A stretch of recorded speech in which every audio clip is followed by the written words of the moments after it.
as a woman and just moving through the world as a woman. And I want more and more art made by women. And if I want that, I also have to do it. Welcome to Art Estate. Today, I'm joined by the incredible Molly Schikosky, a Saskatoon-based photographer, cinematographer, and creative director whose work blends artistry with authenticity.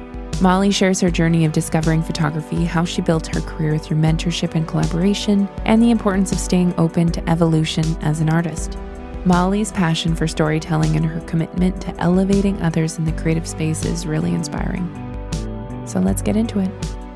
Thanks for being here, Molly. I'm really excited to learn more about you and like your journey. So thank you for being here. Thank you for having me. This is very exciting. Maybe just share a little bit about yourself. Okay. My name is Molly. I'm a photographer and a cinematographer and a creative director based here in Saskatoon. Yeah. I'm very lucky that I get to travel a lot for work, but Saskatoon is home.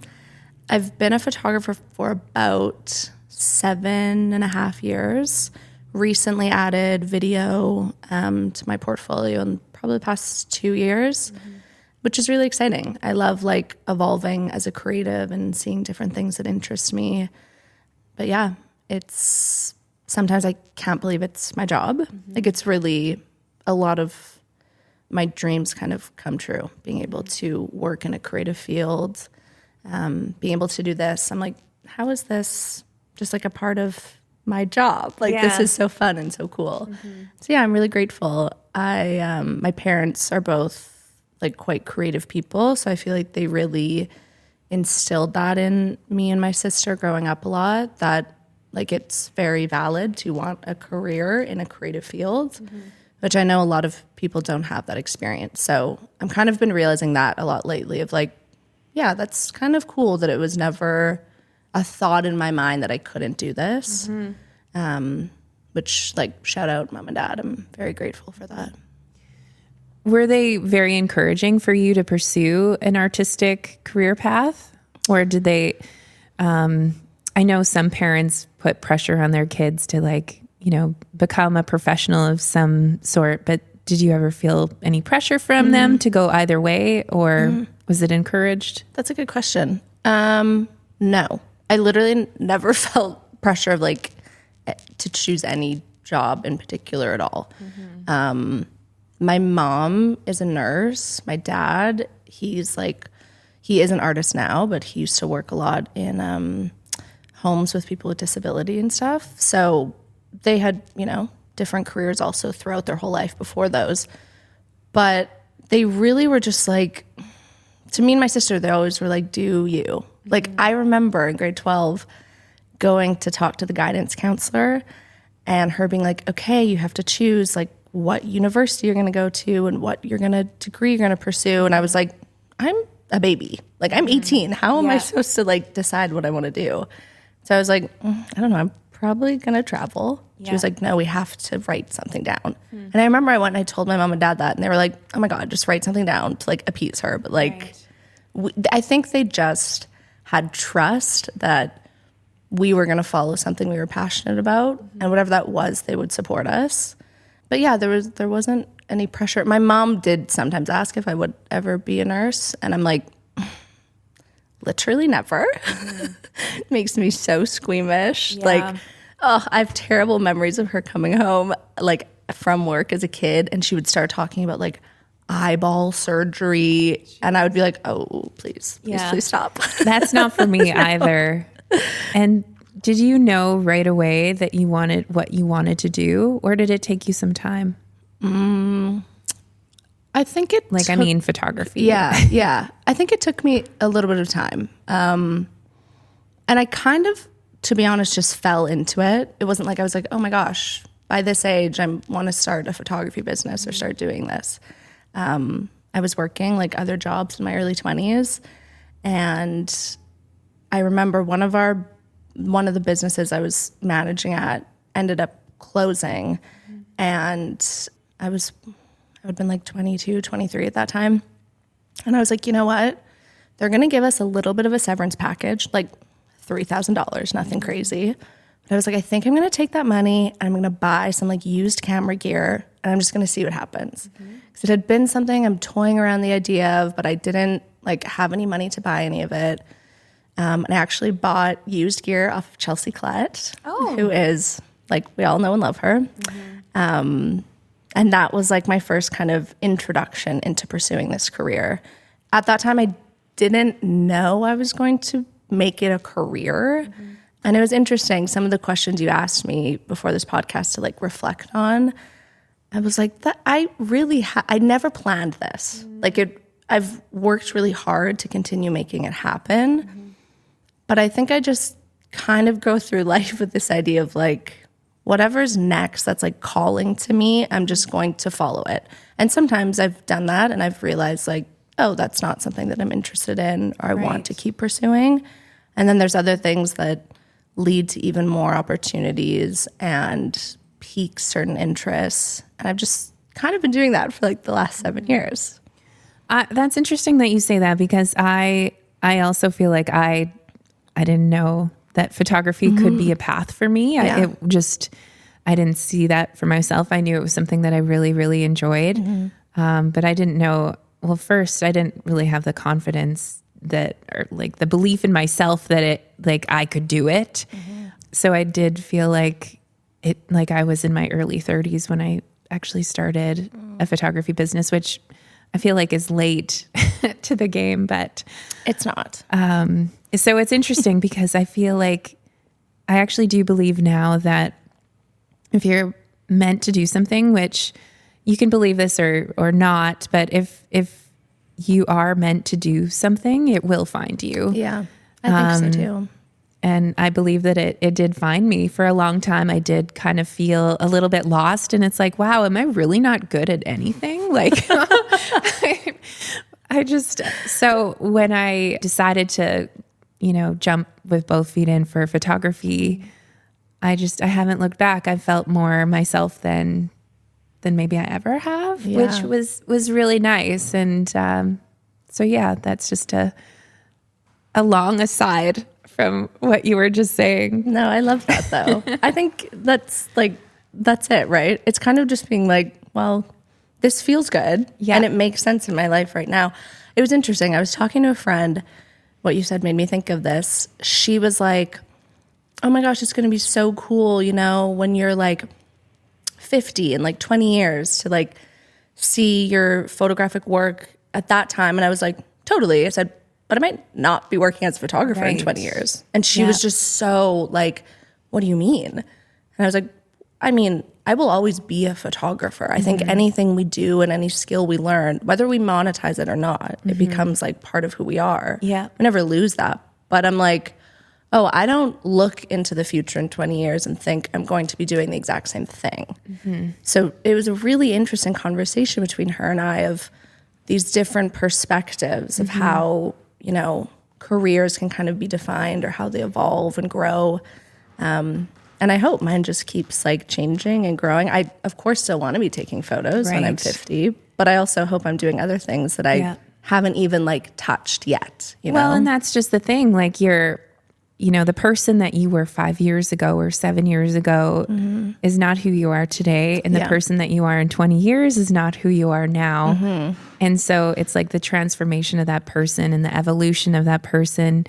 And you're right. You might, be interested in other things, but photography will always be a part of you. But I think it is important to also not get caught in that trap of like putting a strong label on it, like being like, this is who I am. This is what I will always be. And just kind of being open to like the flow of what could be or what's next and just staying open to those opportunities. It's like the only way I live my life. So I don't know anything. I don't know anything different. I'm realizing that about myself. That was like a big aha, I think, actually turning 30 is I was like, oh, I operate really well when I am really rooted in like, my like ethos and kind of like the pillars of what I want to be as a person or like in my business or in my life. But there has to be fluidity. There has to be like room to grow and evolve and change. And when I stray from being in that space, that's when I actually am like, oh, I don't like anything. I don't like my job. I don't like where I live. Like I get really dissatisfied. Yeah. But I am satisfied in my life. Like I'm really grateful and I'm really happy. So I need to kind of remember to lean into that of like, there's things that are important to me that I like to ensure that I include in whatever I'm doing. But I love like a little bit of the unknown. Yeah. Like the spontaneity. Yeah. I am a Sagittarius, so I wonder if that plays into it. Maybe. Yeah. What's your sign? I'm a Cancer. Yeah. Oh my gosh. So I'm a water sign, and so is SJ. And so we're both like these super emotional beings living together. Somehow it works. I'm not sure how, but it does. I love that. Yeah. I think another thing with like being a Cancer is like also, is it like empathy or just feeling, Cancers are like sensitivity? the sweetest, squishiest hearted people ever. Oh. Like my one grandma is a Cancer. One of my best friends is a Cancer. Another one of my friends is a Cancer. Like they're just like their souls are so pure and sweet, which I'd see in both of you. So I'm adding you to the list of yeah, well, thank you. I'm happy to be added to that list. I'm really curious to go back to once you decided to pursue it as a business. What did that look like for you? Were you just like happy to take money? Like what was the transformation of your business? Did you have a mentor? I definitely had mentors and still continue to do so.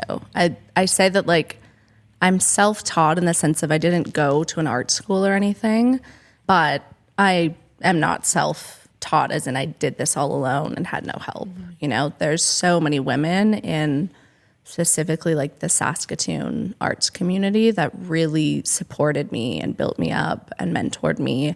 You know, people like Chelsea, Tammy, that just, you know, had been in the game a little bit longer and really were so gracious with their advice or their support. And then I kind of started to realize like in a few years of doing that, like, oh, this is so valuable to seek out mentorship from people who, even if they're in a bit of a different field, but still in that creative mindset. So I would like pay for online courses. I would go to different workshops. I still now I'm like, I love learning. I love hearing from other people. So I'm so excited about this podcast. I can't wait to listen to the other episodes. But yeah, at first I would say for 4 years of the like almost 8 years I've had my business, I still worked a full-time job, which when I do mentorships with like new photographers now, that's something that I really try to make people feel okay about because not everybody has, you know, the means or the money to just go in and put everything into it, you know? And I think sometimes people feel bad or shame around that of like, oh, you know, I'm still a full-time XYZ. I don't feel like an artist then. I don't feel like a photographer. But I don't think there's anything wrong with that. I think it, you know, me working still a full-time job and then like hustling on my evenings and weekends for 4 years, like that one taught me a lot of grit. And it showed me this is something I actually really want to do because this is insane. Like I'm spending so much of my extra time pursuing this passion. But it also took away some of the pressure on that creative part of me. It wasn't like, you know, you need to like put everything into this and do nothing else and focus only on this. It gave it a bit of like breathing room to kind of evolve and change. And I always had the goal of, you know, I don't want to work a full-time job. I want this to be my full-time job. And it's just kind of the way that it worked out. But yeah, for probably like maybe the first like 8 months, I would only shoot friends, family, which was great. I think I recommend that also to new photographers, working with people that there's already an established relationship in that sense. So you can make mistakes and like own them. And it's not so scary as if it was like a stranger. And then it kind of evolved into, you know, word of mouth. Those friends would recommend me. I think my portrait shoots, I started at like $80 for like a 3-hour shoot, which is insane. Now, I mean, it would probably be like actually an hour, but then I would like chat and hang. But I'm like, oh my God, I'm in the minus now for how much work I'm doing, which is just wild. But then that's where, you know, some of these mentors came in and were like, you need to understand the value of your time, your skills, the cost of equipment. And I do like the business side of photography. I think people sometimes are kind of shocked about that about me. But in my past jobs, a lot of them were like managing people, being involved in business. So that part of it does interest me, and I do really like it. And now I'm so like, oh my God, as if I was charging $80. Like that's wild. Right. And thinking that was going to be sustainable. So I'm very glad that there are people who are like, Molly. No, that's so great, because I feel like for me, I struggled a lot with pricing. It took me a long time to figure it out. And it's interesting that pricing comes up a lot on this podcast because we definitely undervalue ourselves and our services because we are doing something that we enjoy. And there's almost like this guilt aspect with charging for something that we enjoy. And it takes a while, or a mentor. Like I wish, like looking back, if there was a piece of advice I could give to a starting photographer or entrepreneur, it would be get a mentor. Like get someone that's gone through it. You're going to just progress so much faster than if you're like, you know, figuring it out on your own.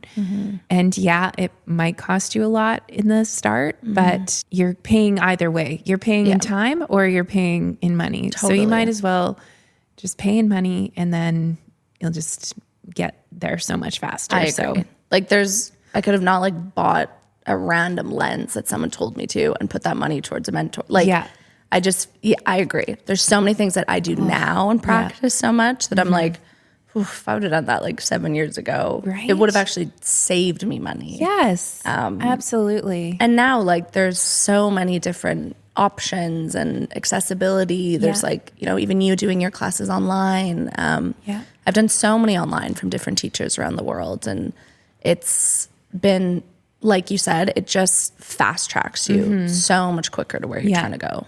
Yeah, exactly. So that's great that you had that. If there is a piece of advice I could give, it would be mentorship.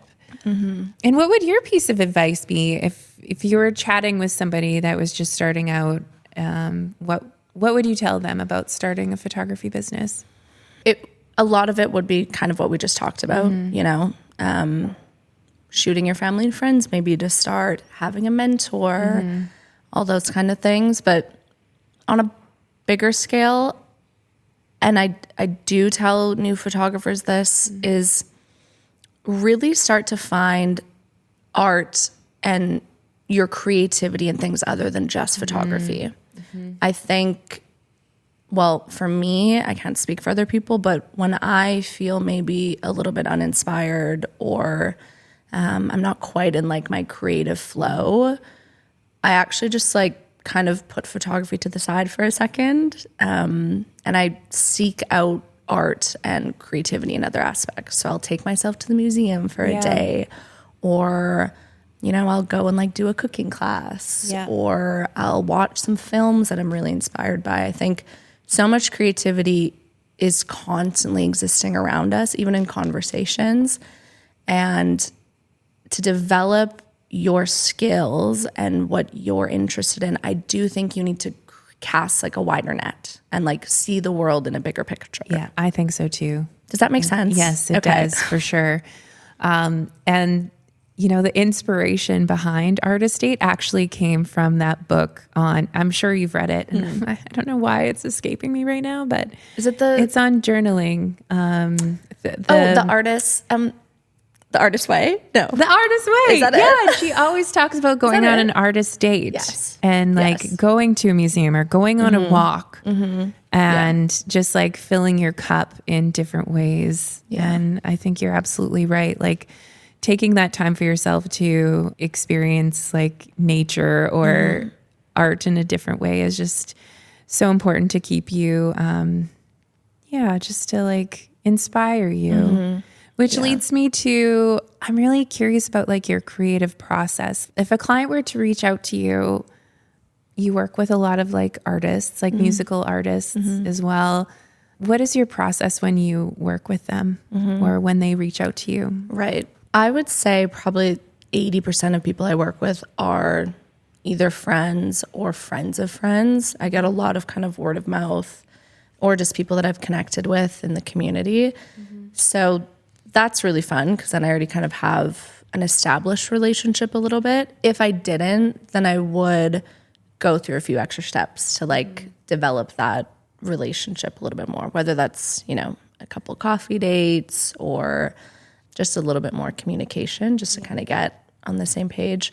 Just relationships are very important to me. I feel very lucky the people that I get to work with. It feels like we're very aligned and it's really fun in that way. But that's like a huge aspect of like the process. You know, to me, it's not just the shoot itself. It's how does that person feel before? How do they feel during? How do they feel after? Those are all really, really important aspects to me when working with individuals or groups or whatever it is. But yeah, also like me on shoot days, I'm like, I think I'm a good mix. My one friend, Barrett, who, you know, she's modeled for you a lot. She has interesting nicknames for me. Some of them include the word bossy in them. But she says it. She's like, no, but it's with like so much love. And I'm like, do you promise? And she's like, yeah, you just get in this space of like, you know what you want and you know how to execute a vision. That I take as a really big compliment because I do put a lot of work into that, especially, you know, if I'm working with someone and they also have a vision of what they're creating. I think that's like, there has to be synergy in that relationship I'm creating between me and the client, whether that's like a simple portrait shoot or it's like a full-on music video. Right. It's like a dance between me and them, honoring what they want while also still knowing that they've hired me for a reason and I need to like bring things to the table that are going to be beneficial. Right. But yeah, and it's just like, it's fun. I like to have fun on my shoot days. I want people to feel good. I try to just make it a very like chill environment. I want people to be able to feel what they need to feel. You know, sometimes there are certain like themes or whatnot that people want to explore during a shoot. You know, I have people who want to do a portrait shoot and maybe they've never taken photos of themselves before. And there's quite a lot of vulnerability in that.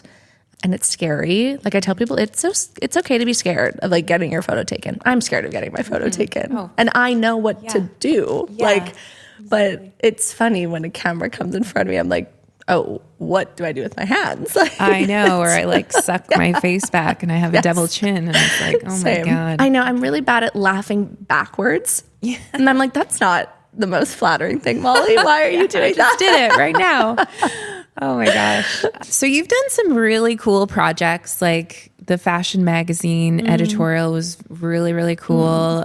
And then also you won an SMA award for a music video, which is really neat. And then you were also really neat. It was really neat. Wait, bring the word neat back. I like it. Gosh. I overuse that word whenever I record my YouTubes. Wait, I was just so like, you said neat about 8 times. It's like, oh, shoot. Okay, got to chop that out. And then you were also touring with your friend Katie as well. I would love to hear what like that looked like and if you want to do more of that or Yeah, it was very fun. All of those things were amazing and fun and very neat. The fashion magazine, that was last year. That was incredible. That was such a fun, amazing experience. We all on our team just felt like so honored, and it was really, really cool to celebrate Al in that way and highlight like his incredible talents. And yeah, it was such a fun day. I have very fond memories of that. And then, the SMA, our team won for music video of the year for Katie Tepper's video, She Said, which that was not a surprise because I believe in like the quality of what our work was, but I do remember sitting there with like, Katie wasn't able to be at the awards show, but I'm sitting there with everyone on our team, a few people missing, and I was like beside Barrett, and she had helped on set that day and helped with the editing, and I said, oh my God, I said, Barrett, like, what if we win? And she goes, yeah, we will, it'll be awesome. And I was like, wait, I don't know what I'm going to say. Like, no part of me had been like, oh, I'm prepping to win this. Yeah. So I got like really nervous and freaked out. And I was so worried that I was going to forget to thank people if we were to win. Just because that to me is like, that's the most important thing about a project is nothing I do is just me. Right. It's like, it involves so many people and so many people put so much work into it.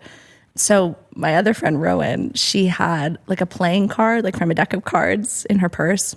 And she had like lip liner because none of us had a piece of paper. So I wrote everybody's names on this card and I have it framed in my apartment now. And then like 2 minutes later, they called my name and I was like, oh my God, thank God I wrote this down on this stupid card. So I said everybody's names, kept the card, but that was really awesome.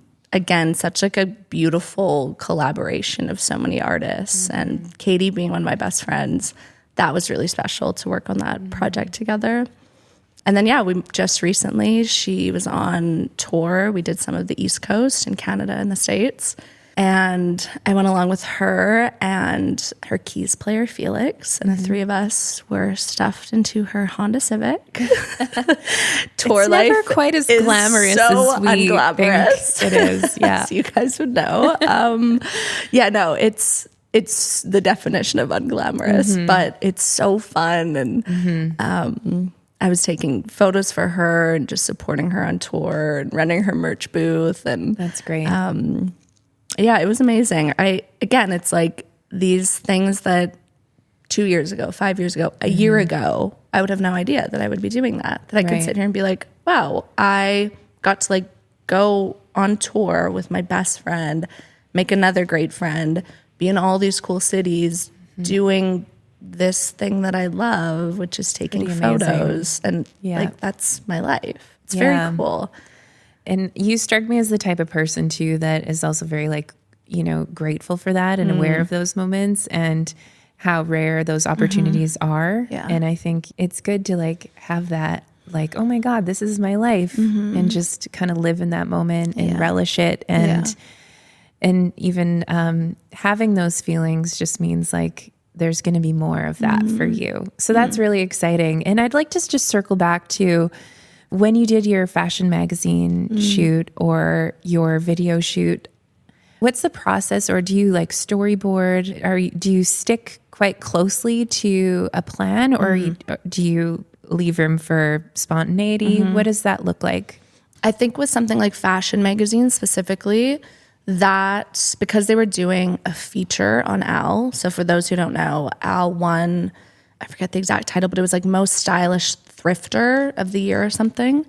So they did have quite clear, guidelines that they wanted us to follow, but actually left a lot of room for creative freedom, which was amazing. So for guidelines, did they say like, we want a full body, a tight shot to use these colors or? Yeah. There was very specifics like that.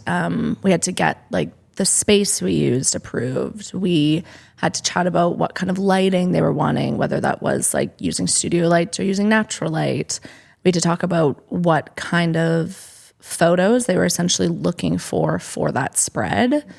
And then we also had one of the editors there like on the phone with us during the shoot, and he would kind of give feedback like in the moment. Oh, interesting. Which was really interesting. Yeah. And there was one point where I was just giving these like iconic, like very fashion, like striking poses. And then the editor was like, I want more of Al like laughing and like smiling. Right. And I'm like, that's great, because I probably wouldn't have asked for that. Yeah. It was amazing having that like right there direct feedback. But they had to approve like colors of the backgrounds we were using. Al obviously did all the styling. So I think he had 3 or 4 different total looks, and they had to approve all of that. There was accessories we had to feature. So we had a very clear like storyboard that day.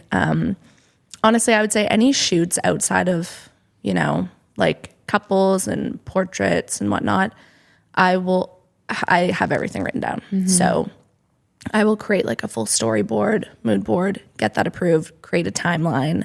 And whether that's, you know, I have that printed out day of, I have an assistant who's like constantly checking that. That's been so helpful.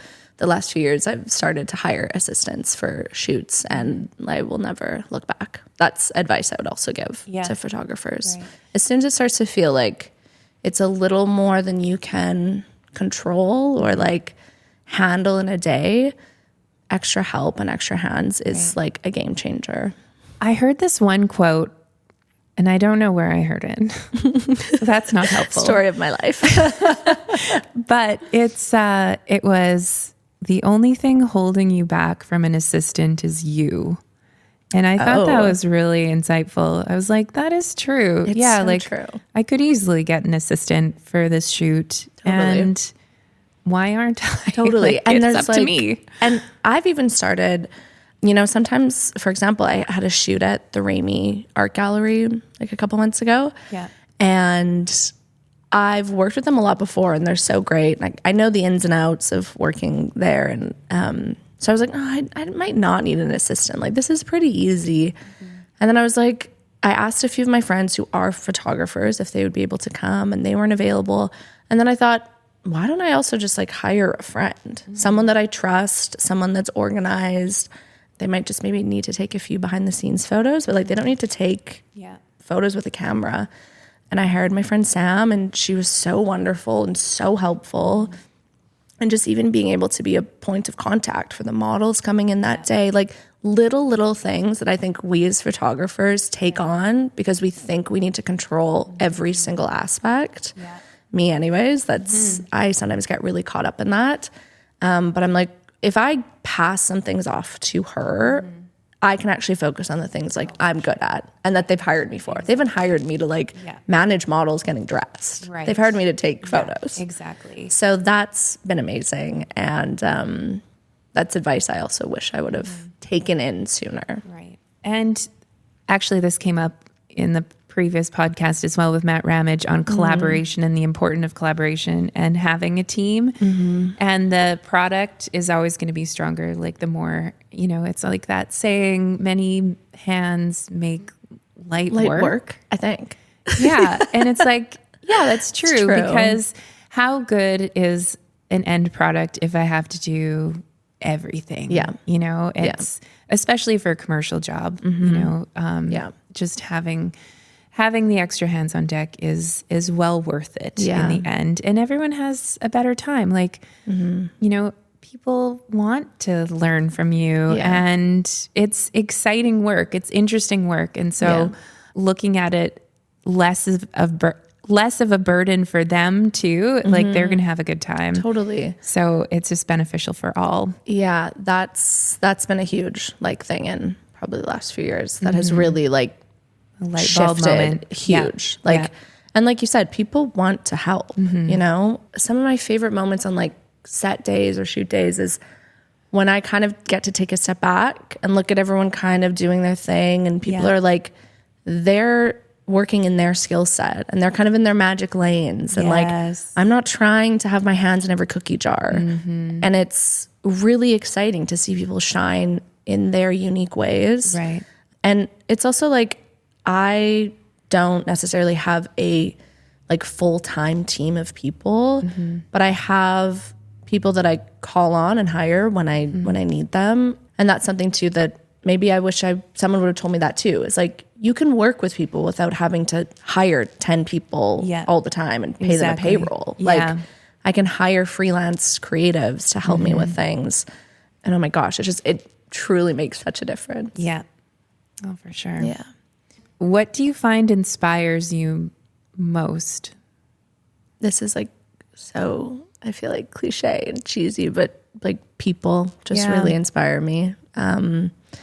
Especially women, like I love men. I love working with men, Yeah. of course. But as a woman and just moving through the world as a woman, and I want more and more art made by women.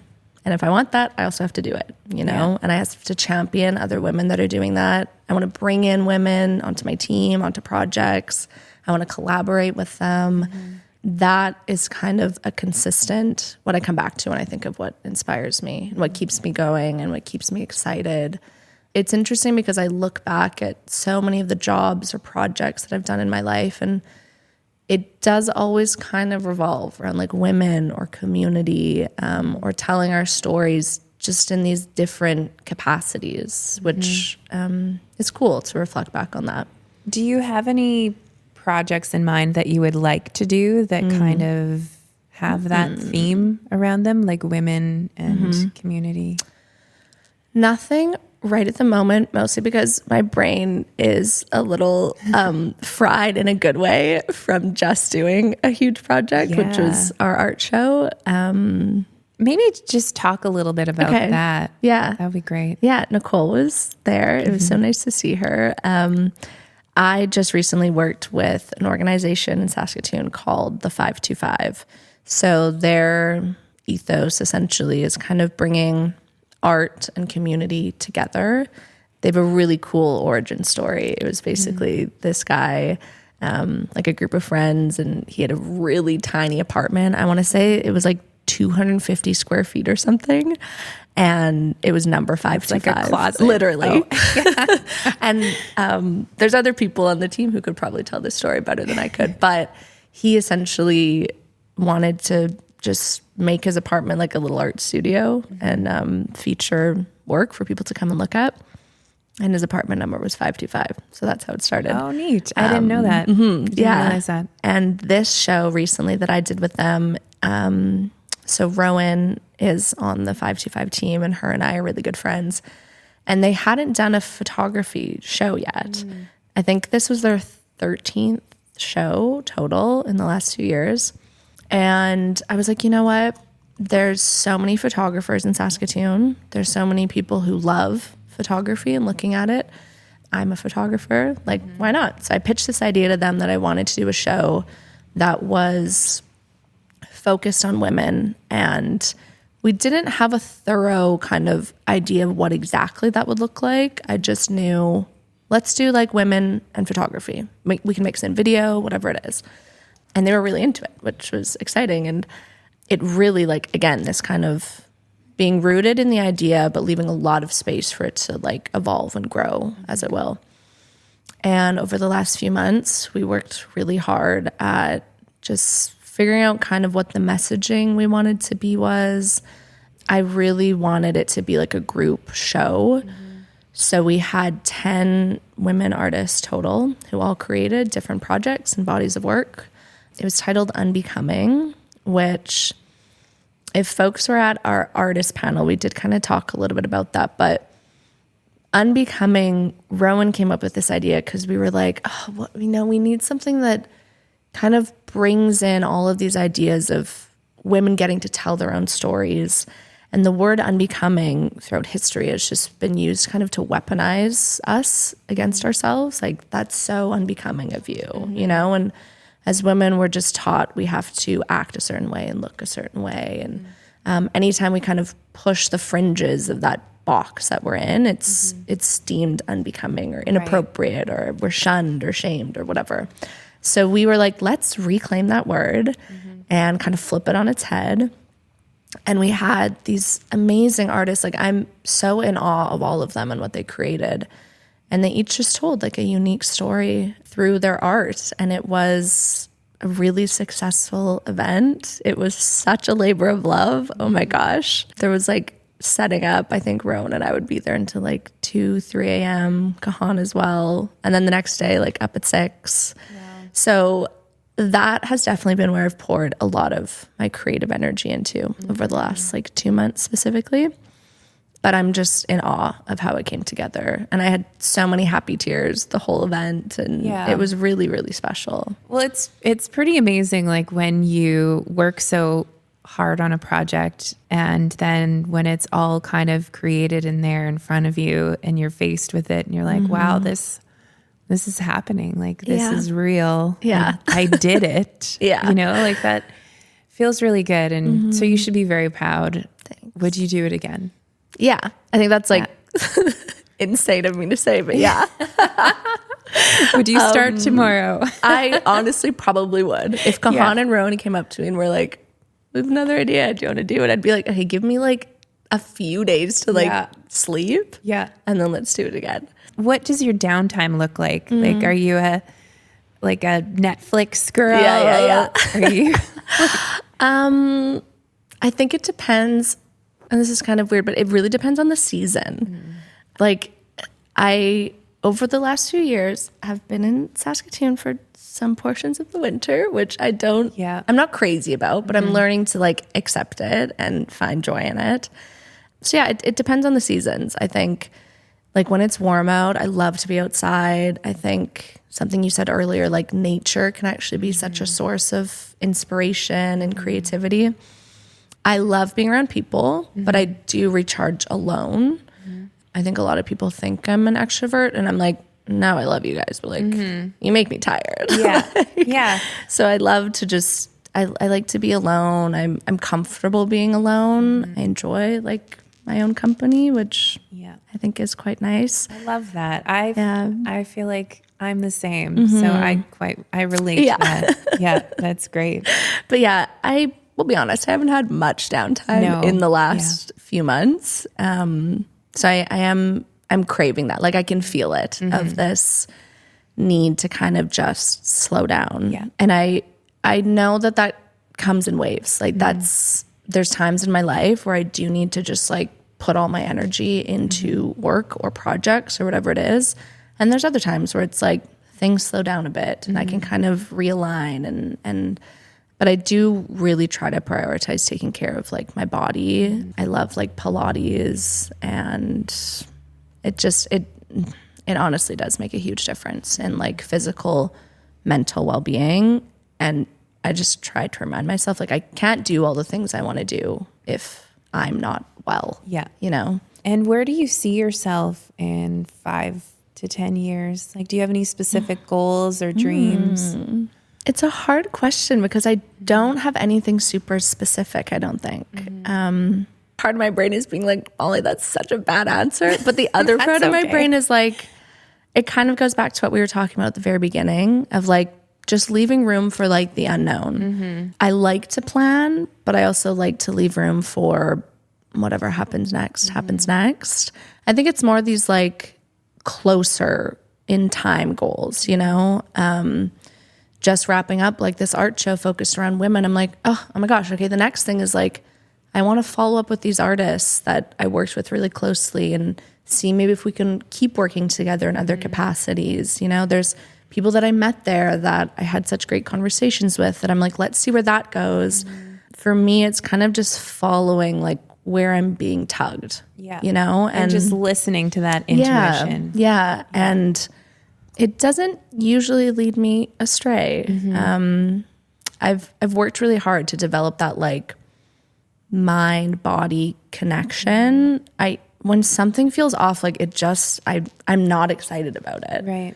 And of course there's things like doing my taxes. I'm like, I'm not excited about that, but I have to do it. I don't know who would be excited about that. There may be somebody out there. Yeah. There might be. But yeah, so it's just kind of like what's next is just, I don't know. I'm feeling very inspired right now by the people I'm surrounded by. Not just in the photography world, but in so many other creative fields. And I just want to like spend time with them and talk to them like this. And who inspires you? Okay, well, one of them. There's amazing photographers in Saskatoon that really inspire me. But also, I think lately I've just been looking at people not even in photography, in these other like art fields. You know, my friends who are musicians, or one of my friends is writing a book right now. Even like my grandma, like she is 87 years old and she just moved from like her small city town of Humboldt into the city. And, you know, she's like, I'm like, that's a crazy thing to do when you're 87. So I'm like, that's inspiring. Yeah. Like there's all these, you know, if we take the time to really pay attention, people are doing amazing things all the time, big and small scale, you know, on social media and not. So I'm really trying to just be like, wow, what are the people like in my actual circle doing that? I think as creatives, we understand that there's so much that goes on behind the scenes. That's actually where like the bulk of everything is. Oh, yeah. And I'm really trying to like celebrate that because I feel like especially after this art show, I felt so seen and celebrated by people. And I'm like, that's such a gift we can give to other people. You know, that doesn't cost any money. It's like not that much time, but it really does make a difference to be seen in that way. Do you think that, just going back to that art show, and since you have that, you know, curated body of work, is that something that you could then pitch to another gallery? Is that? I mean, yeah, it's the nice thing about what we did was we don't own any of the work that the artist did. You know, we wanted them to create something that felt really authentic for them. Some of them pulled in projects that they had done like in the past.